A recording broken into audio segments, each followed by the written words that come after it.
afternoon, ladies and gentlemen. I'm really happy I could come here, and this is probably the most luxury room I have ever been invited to. So I'm going to present to you how it's possible to switch from traditional banking system you use daily completely to cryptocurrencies.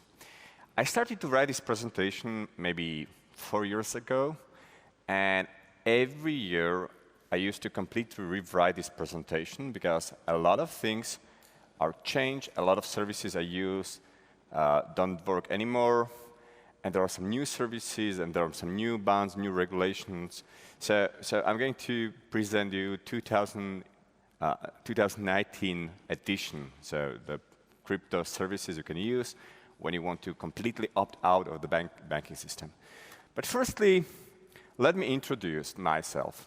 So I'm like a perpetual traveler.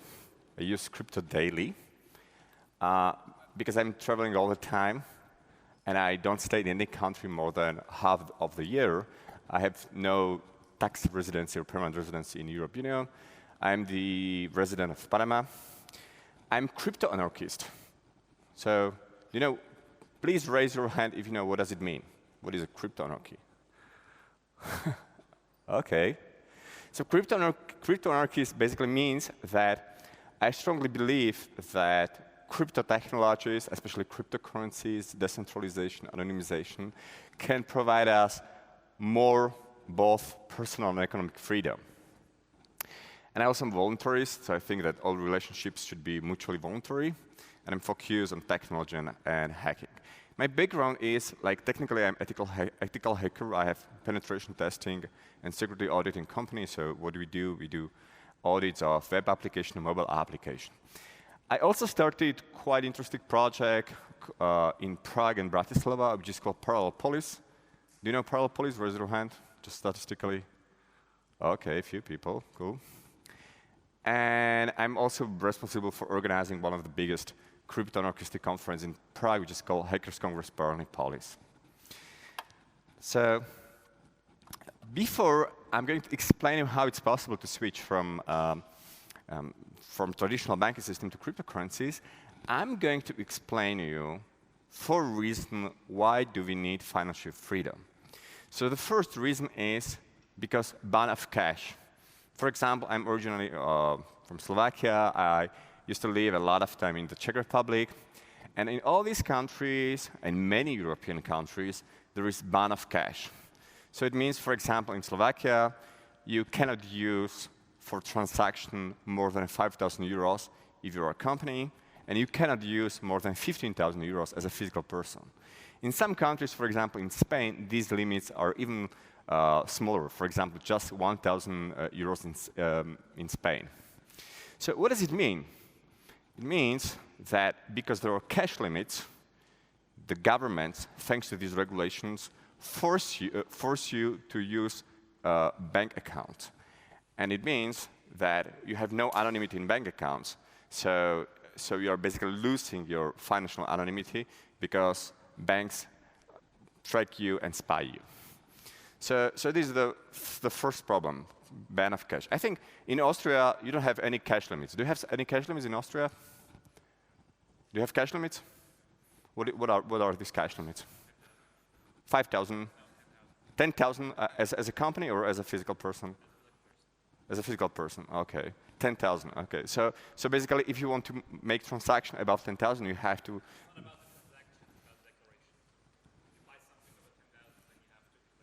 OK, so you can still use like a physical cash, but if there is some KYC process, probably you have to fill some KYC form that just to prove source of your income, basically. OK. So second reason why do we need a financial freedom?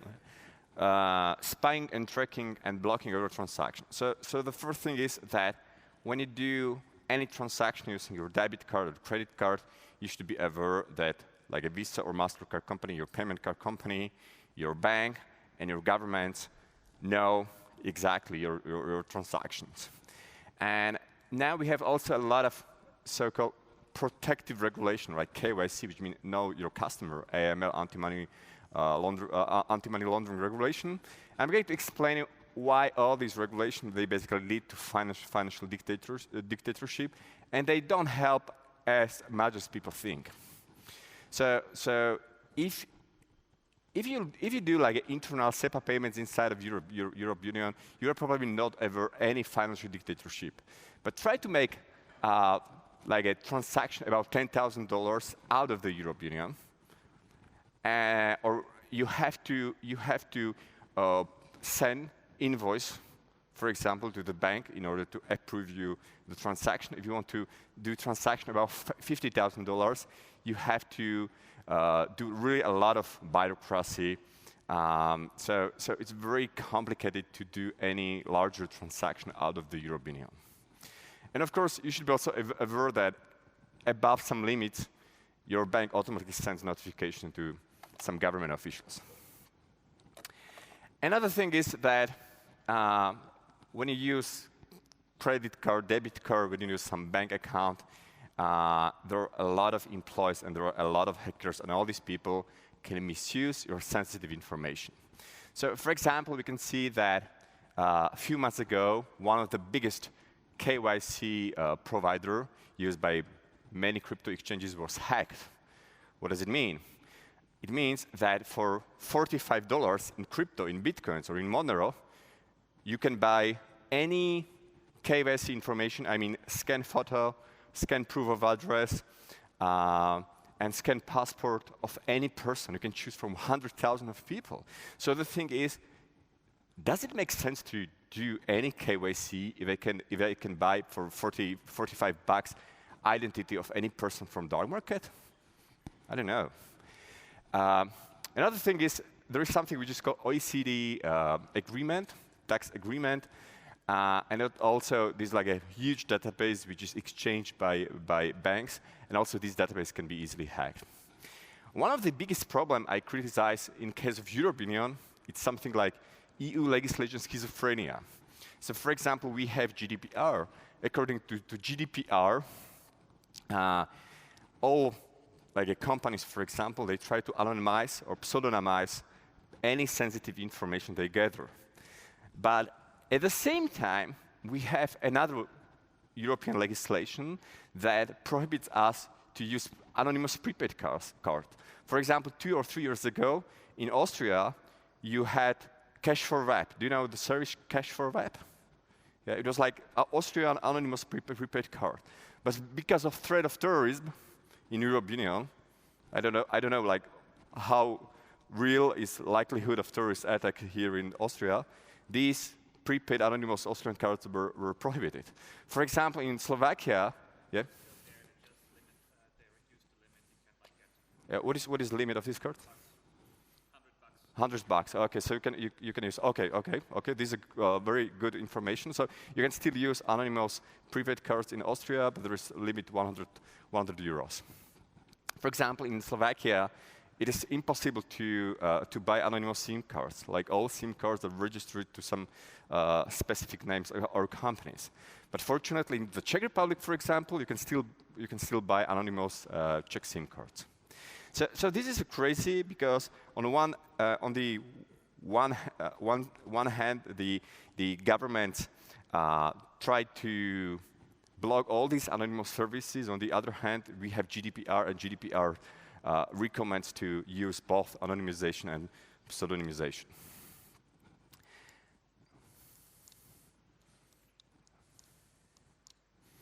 Fourth reason, so why we need a financial freedom, because it's probably the best effective protection against seizure of your assets by the government. Because the government can freeze your bank account. This happened many times, for example, in Czech Republic when the Czech tax office is misused by some influence, like prime minister or minister of finance to destroy his competitors. The government can take your physical cash or gold you have. Government take your property land, can suspend your business. So, but if you use crypto, if most of your income, most of your possession is physically stored in crypto, no one can take your crypto. So you should be aware that real digital privacy starts with the protection of financial transactions. So firstly, I'm quite skeptical about Bitcoin because Bitcoin is not anonymous like many people think. Bitcoin is pseudonymous because Bitcoin has public blockchain history.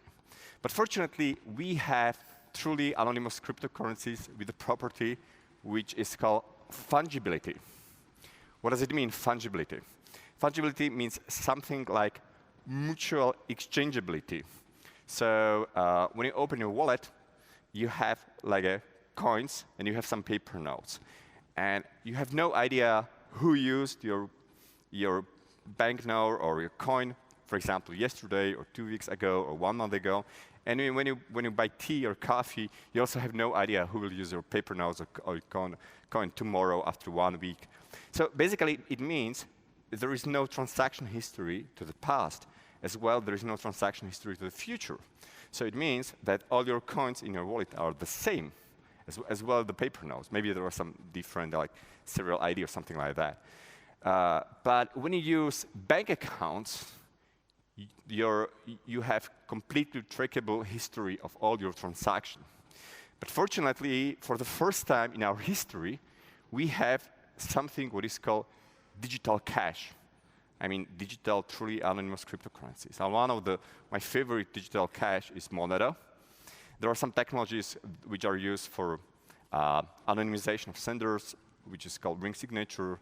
Ring confidential transactions are used to anonymize amount of transaction. You have still addresses for anonymization of recipients. Then you have Zcash, Zcoin, and so on. Also, if you use Bitcoin, I strongly recommend you to check Wasabi Wallet. You can find the link to Wasabi Wallet. It's probably the most private Bitcoin wallet with a coin joint shuffling. And for example, like when you check the current dark markets or crypto markets, and you check frequently asked questions on these dark markets, almost everyone strongly recommends you to use like some Bitcoin mixing using Wasabi Wallet or Samurai Wallet. Also, if you use like a Bitcoin Lightning Network, it can provide you some kind of privacy. Okay. Firstly, if you use crypto, you should be aware that if you use centralized crypto exchanges mean there are regulated by the government, like Coinbase, Kraken, Bitcoin, and so on. All these government-regulated crypto exchanges, they have to follow AML KYC regulation. So it means governments know and will know all information about your how much crypto you bought, how much crypto you sold, all this information. And you probably don't want to provide this information to the government. As I already told you, there is like a huge KYC database of Bitrex, Poloniex, Bitfinex, Binance that was hacked a few months ago, and that can be bought on black market. So it costs only $45 when you want to buy identity of any person. And if you want to be like a bad guy, you can use this identity to make a verification on these popular centralized crypto exchanges. There are also like some other crypto exchanges, local bitcoins, which is very popular in South America, for example, in Colombia, where crypto exchanges are officially blocked, or local Monero, which is something like local bitcoins, but for Monero. My most favorite decentralized crypto exchanges is definitely Bisco. So this is like a completely decentralized protocol for matching people who want to sell or who want to buy crypto. The cool thing about BISC is that you have no single point of failure, so you have no centralized server, and it supports fiat.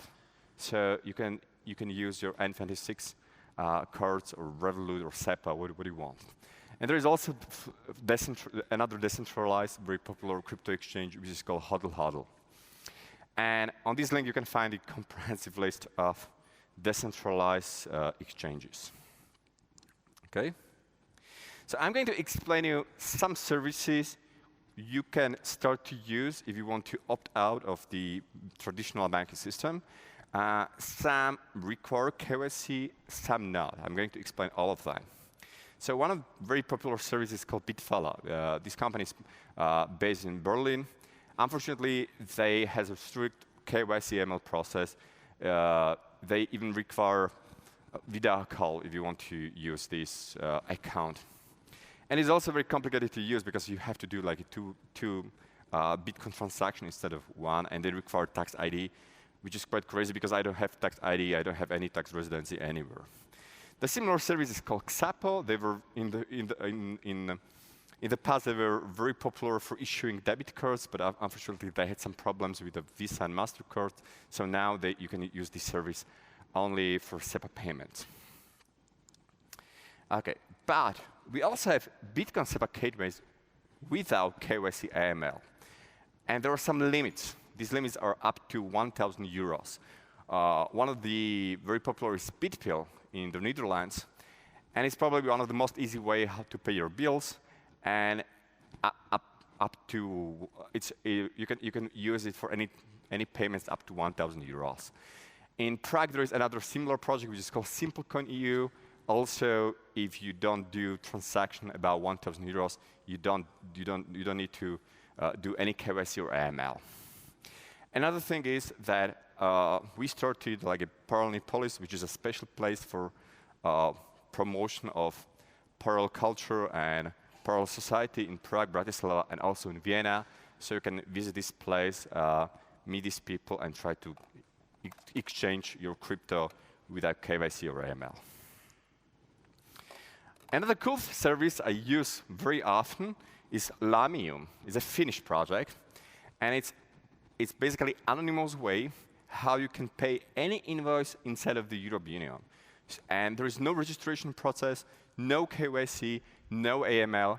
Everything what you need to do, just upload your invoice, any Austrian invoice, for example, pay in Bitcoins, and they have a group, they have a pool of verified payers, and these people will pay it in 24 hours for 2% fee. So they charge 2% fee, and they do KYC AML of their payers, but if you're their customers, no one asks you anything. So this is really cool that random people in European Union, they pay my bills at this moment. Okay. Expect no anonymity in case of Bitcoin debit card. You should be aware that in these days, it's not possible to issue and to use any anonymous debit cards, okay, up to 100 euros. But all these companies which issue any debit cards, they have to do KYC AML. So 2 years ago, one of the most popular companies was Wavecrest, used by many crypto services, and they have some issues, and majority of these Bitcoin cards were blocked. So what I know, at this moment, you can use Bitcoin debit cards from company Bitfalla and WireX. WireX is quite cool because they support also a lot of shitcoins, including DIVE, for example, which is a fully decentralized stablecoin. And also, there are no anonymous debit cards, okay, up to limit 100 euros in European Union because terrorist threat. So the only thing, if you want to use debit card, like pseudonymous debit card, is just to create offshore company with the nominee director and ask for the debit card for this nominee director. But the thing is that you cannot use this card in a physical shop, for example, because they can ask you for your ID, like a passport or national ID. Okay. If you travel a lot, if you're a perpetual traveler, you have two options. You can use Revolut or you can use N26. Revolut, you should be aware, these cards are not Bitcoin cards. Even if it is possible to buy crypto using Revolut, it's not a Bitcoin debit card. All these companies, they hate crypto. So you cannot top up these cards with a crypto. It's definitely not possible. But they can provide you the best conversion rate if you travel a lot. So I don't have like a normal bank account. I use Revolut and N26 because I still need to survive in some way. And the cool thing about Revolut is that they offer also business accounts. So for example, if you have Austrian company, you don't need to have Austrian bank account. You can have Austrian company, and you can open a bank account in Business Revolut in Gibraltar as an Austrian company. Okay. Also, you should be aware about TransferWise, which is also a very nice service for perpetual travelers. They also offer you the best conversion rate if you want to change your dollars to euros or Czech crowns or anything. The cool thing is that they don't verify proof of address, so I just uploaded them my scanned passport, and it was enough. And they're also crypto friendly, so what I do like very often withdrawals from my crypto exchanges to TransferWise, and it works. And they're also pretty fast, but also they require KYC.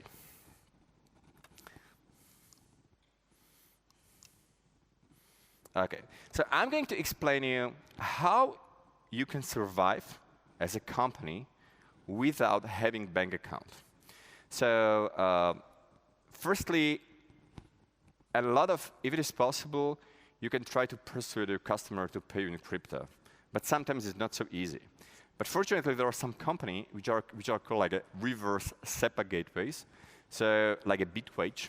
And it means that if you want to issue the invoice to your customers, they just generate you unique SEPA payment details. So you can issue the normal invoice, send to your customers.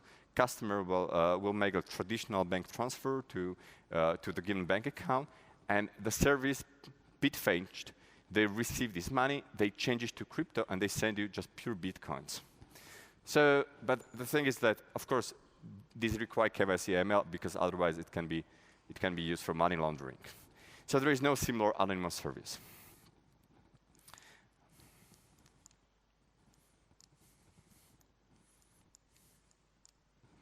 Okay. Also, if you want to increase your like a crypto privacy, I strongly recommend you to use Bitcoin mixing services like XMR.2.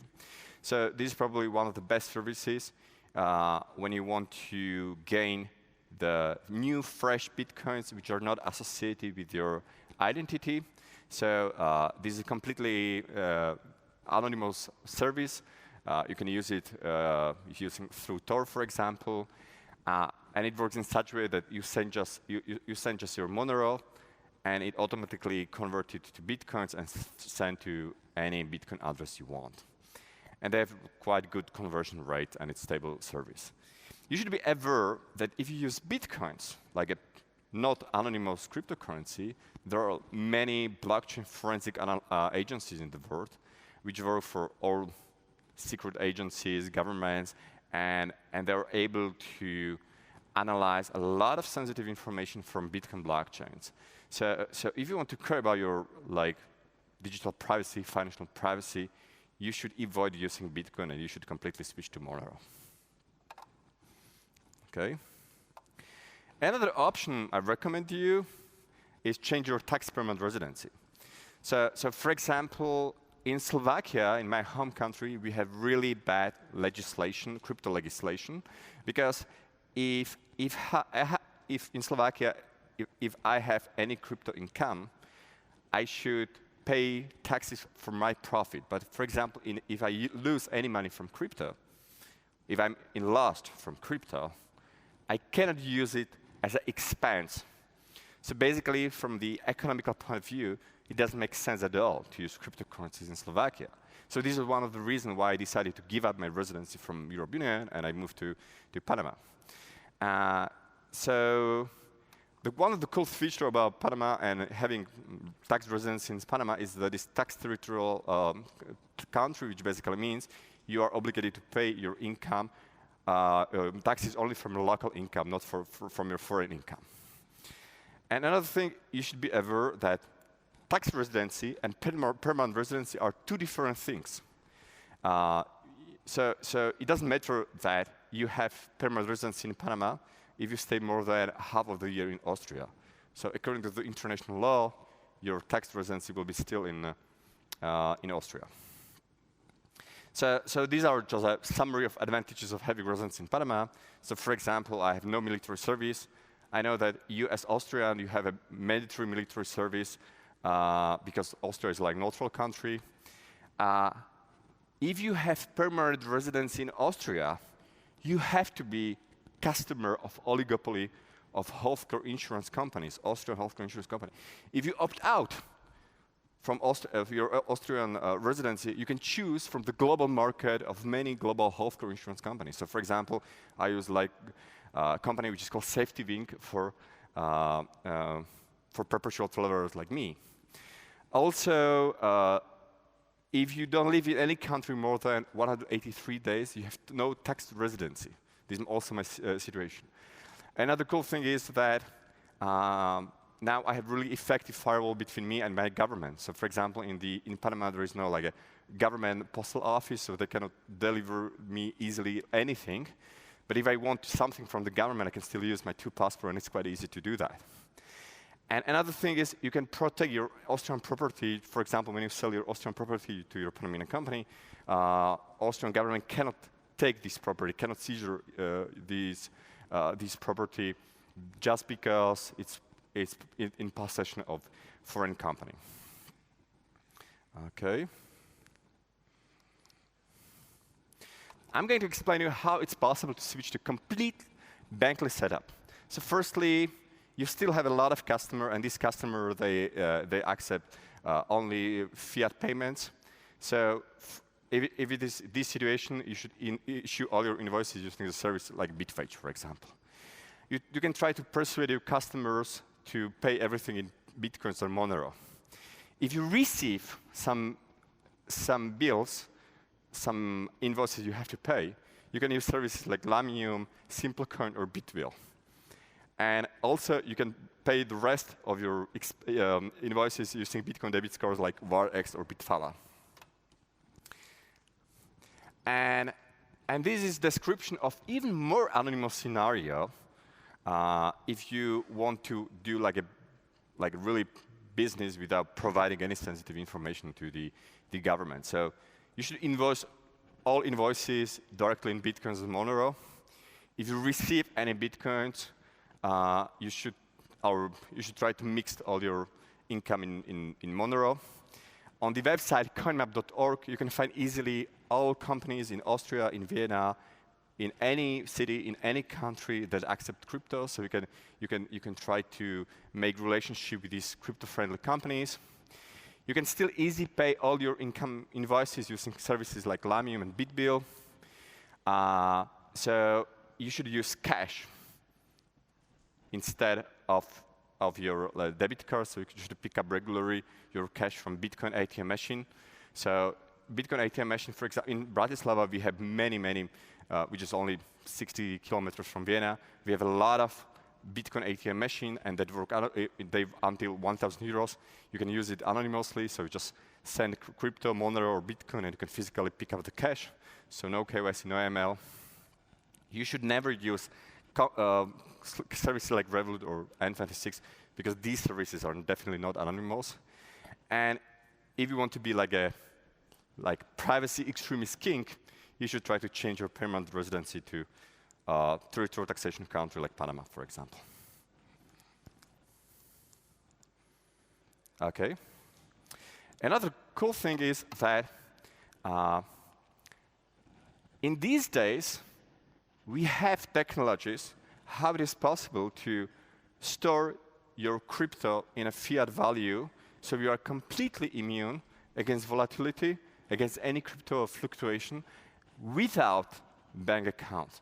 And this is super cool. And for example, me and my friend, we use it regularly. There is a service which is called BitMax. And the thing is that what you can do on BitMax, you can try to hedge your crypto to the specific fixed value of USD dollar, for example. So basically, you buy something with what is called BitMax perpetual swap for this purpose. And what is quite interesting about this is that you just say that I'm going to store in Bitcoins $1,000, so we'll have in crypto. So for a long time, it will be physically stored in Bitcoins, for example, but it will always have value.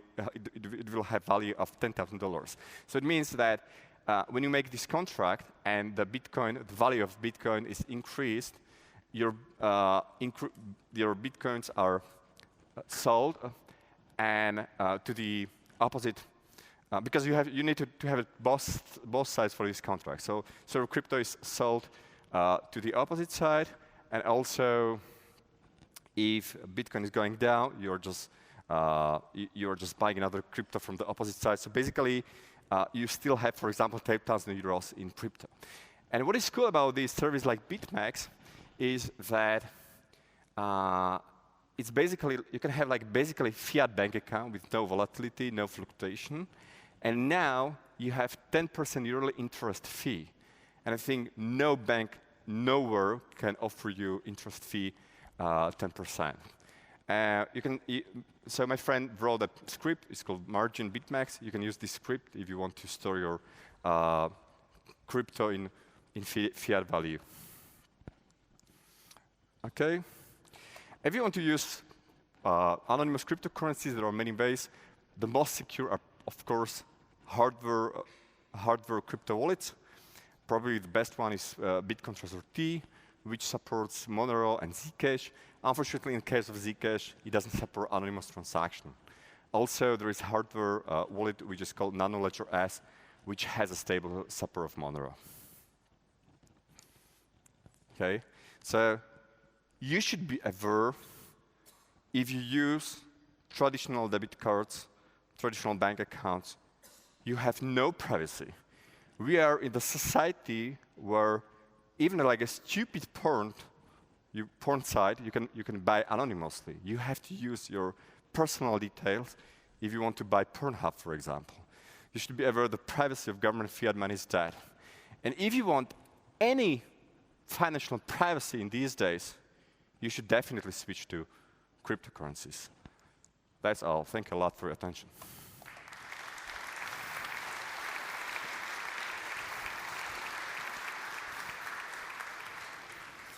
Thank you so much, Pavol. That was really interesting. I think we've got a lot of really great tips and very actionable tips. OK, so for those of you who have forgotten, go into slido.com. Hashtag is WAD2019. This is the AI and blockchain stage, of course, very fitting.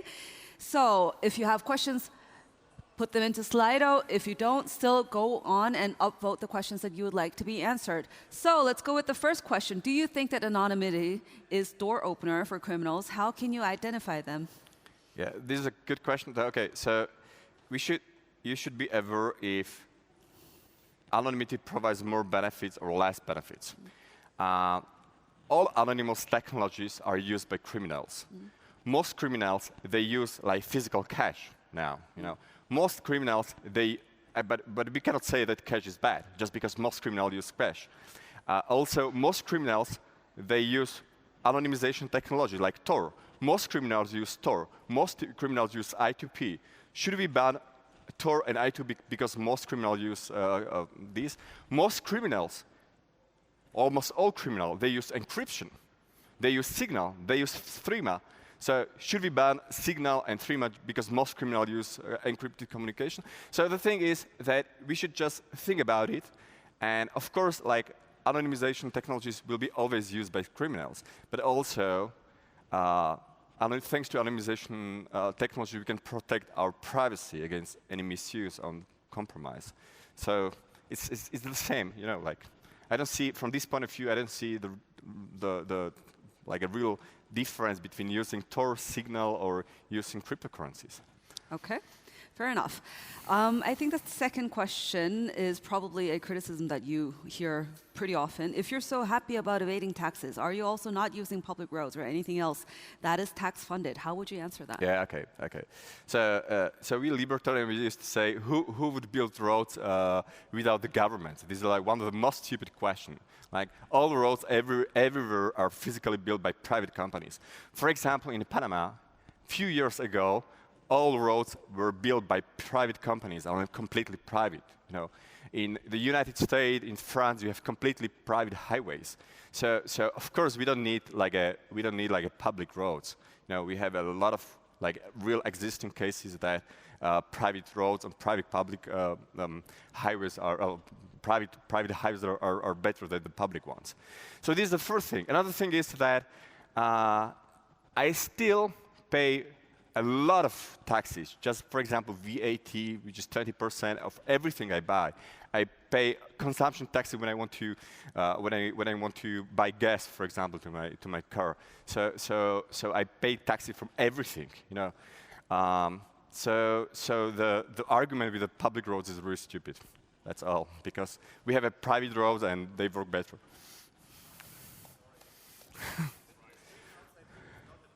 Yeah. Okay. So maybe this is like a okay. So the thing is, the government is really strong.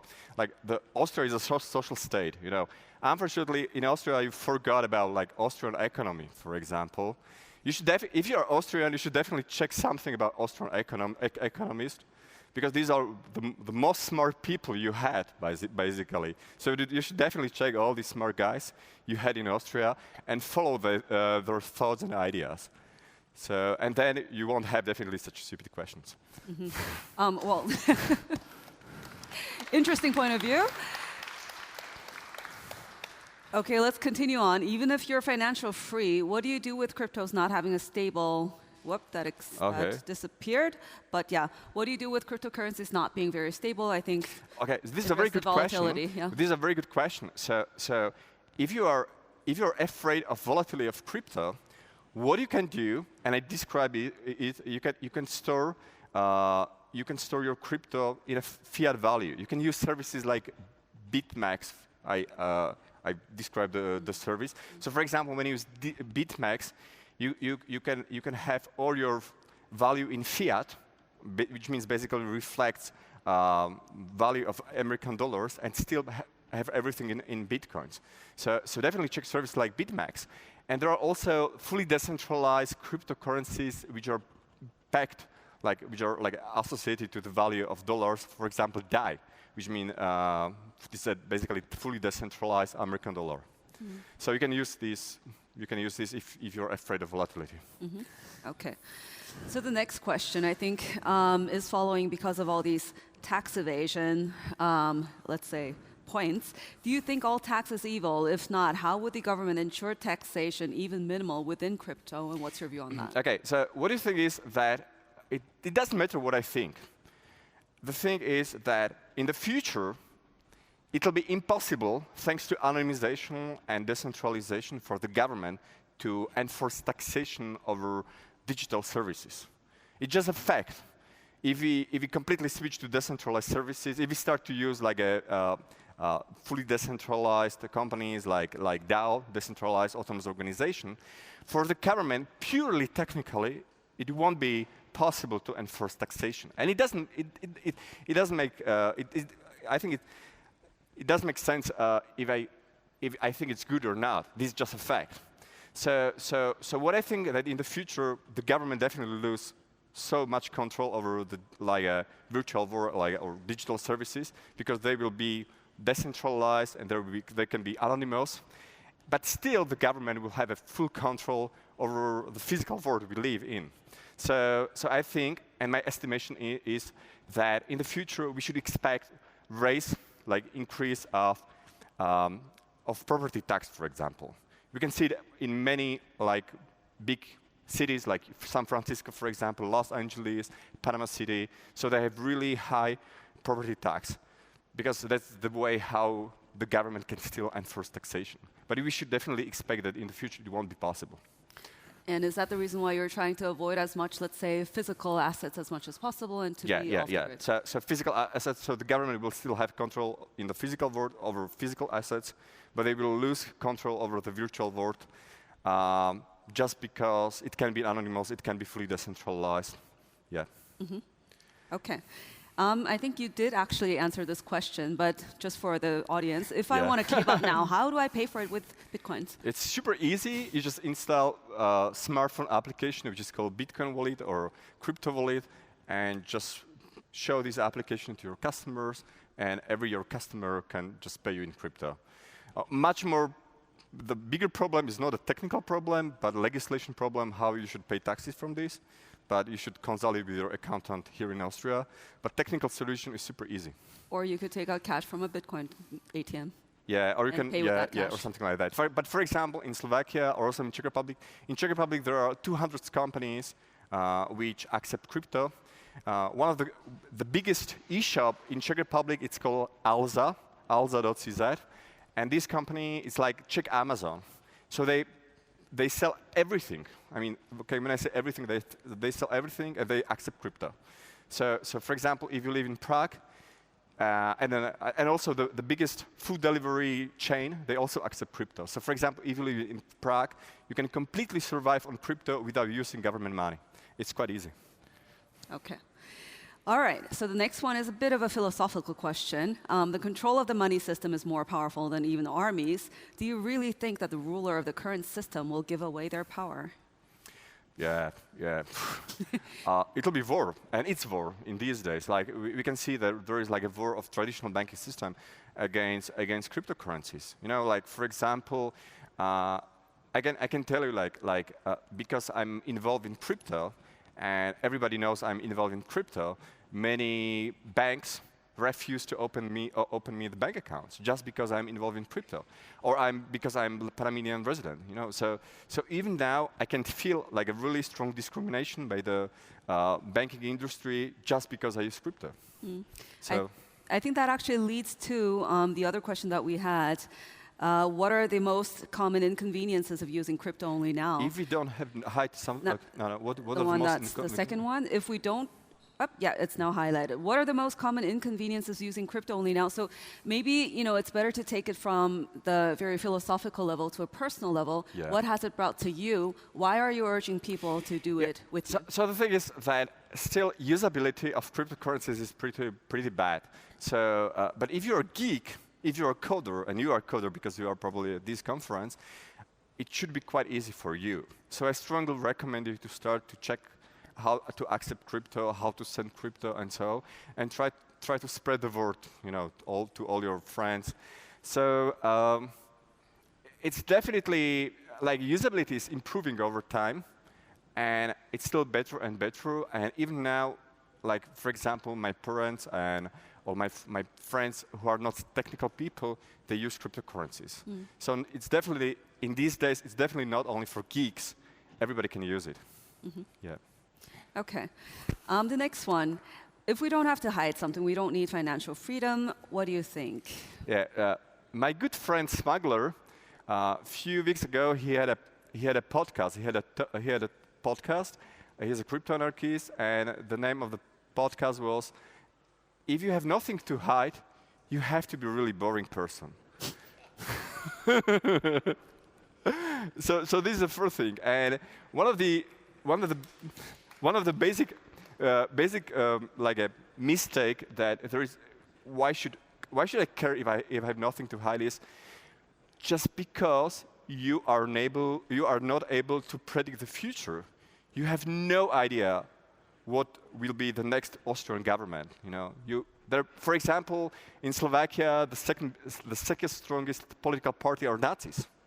So we will have elections in February, like in 2 months in Slovakia, and it's likely that Slovak Nazis will win. So the thing is that all these Nazis, they will have access to all centralized government databases. And there's really high likelihood that these centralized databases can be misused and exploited by these bad people. Just because you are not able to predict the future, you should definitely care about your privacy. Mm-hmm. Okay, fair enough. I think we have room for 2 more questions. Can you think about any central authority preventing the misuse of cryptocurrencies, or does this completely violate your idea of anonymity? Really great questions. Yeah, this is a good question, but the thing is that who will care about misuse of central authority? For example, in Slovakia, we have totally corrupted government. No one in Slovakia trusts the government. So the thing is, even if you decide to have some central authority, how I can be sure I can trust the central authority that they will prevent some misuse of anything? So the problem is, if you have any single point of like authority with any power, there will be always incentive to misuse this power. Mm-hmm. So that's why we cannot have centralized authority, and we have to be completely It's decentralized. But are there any concrete cases that you know of any central authority that have already prevented the misuse of cryptocurrencies? I think that was a question. I don't know, because current central authorities, they still don't care about cryptocurrencies too much. Okay. All right, so last question. How would you make sure cryptocurrencies are not mostly used for illegal and tax evading reasons? I'm not sure about this. But it's a technological evolution. And if you're a government, you should cope with that. So this is not a problem of technology. This is a problem of the society, of the political system, that something like that is technically possible. So it's a problem of the government. They need to do something. They need to change the system that we have the cryptocurrencies. You know, like my friend, Frank Brown, he uses to say, technology leads, politicians just follow. So you should be aware that not the cryptocurrencies or cryptocurrencies have problem. The government has problem, you know. And they try to do something and they should be aware that it's technically not possible to ban it, or to, you know, that all these regulations are basically ineffective. It's like a war on drugs, you know. So you can send people for marijuana to prison, but it means nothing, you know. The people will still smoke marijuana. So this is the similar situation. Perfect. Okay, so that was it for now, but I'm sure you have a lot more burning questions. If you do, please find Pavol here around the stage after the talk and burn him with questions, and also ask him how much he actually has in crypto. Yeah, so that was it for now, and then we'll regroup again at 2:15. Please give a really, really warm thank you applause for Pavol Luptak. Thank you.